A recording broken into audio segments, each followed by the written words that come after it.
Hey everybody, it's Ron and Debbie, and we are back for another edition of Ask Ron. Ron, our first question this week is from DL Cody. Good old DL, can always count on him. Going to be seeing him at the convention coming up in September. He's agreed to tell us his story, and he's so looking forward to it, right DL? Okay, here's his question. All right. I've got a 4-bedroom, 2.5 bath, free Okay. and clear. Yep. Seller financed with an agreed to price of $500,000. Yep. With $70,000 down. Yep. And $3,200 a month until paid, no interest. Oh, nice. Okay. The ARV is $575,000 to $600,000. Nice. This house is currently vacant in an outstanding neighborhood of homes of even greater value. Nice. Should I use an option agreement, straight up axe? No. I would put it under contract with a purchase and sale agreement, DL, because this is one you're going to want to stay in. Why? Because you got $3,200 a month going to the principal, sir. That's why. I don't care if you sell this thing for a dime more than you paid for it. Well, you do. You got to get a down payment out of it. And it looks like you got plenty of room. And yes, you did agree to pay $75,000 down, but here's the deal. Go write it up immediately on a purchase and sale agreement under the terms you just stated with the $75,000 down. Now go out into the marketplace and sell it with owner financing. Advertise it. No bank qualified, owner financing. That will bring you in some pretty hefty down payments. Don't you know better to mention the down payment?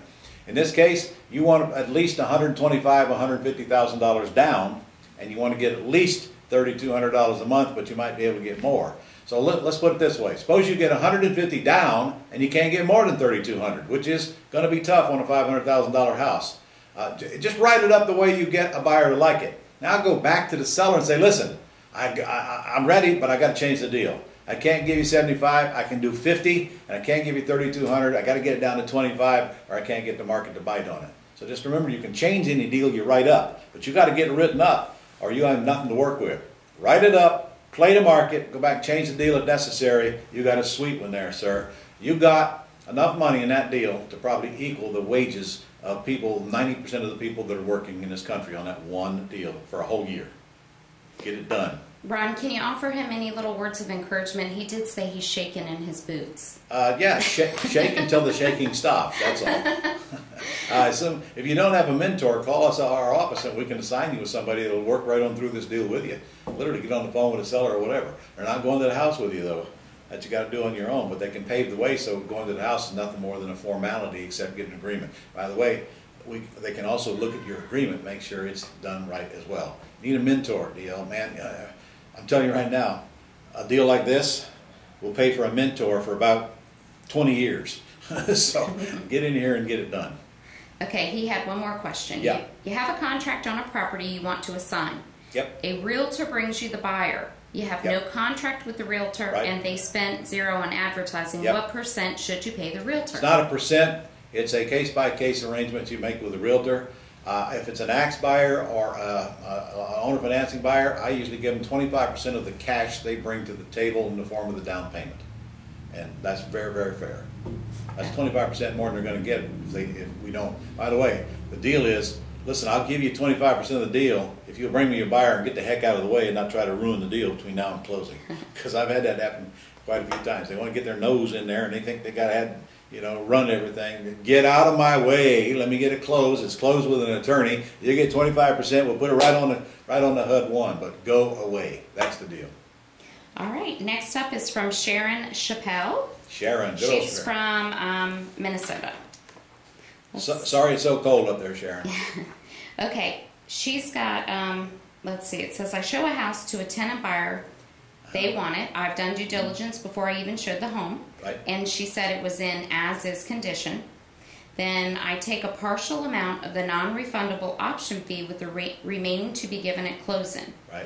2 weeks have to go by in which seller moves out.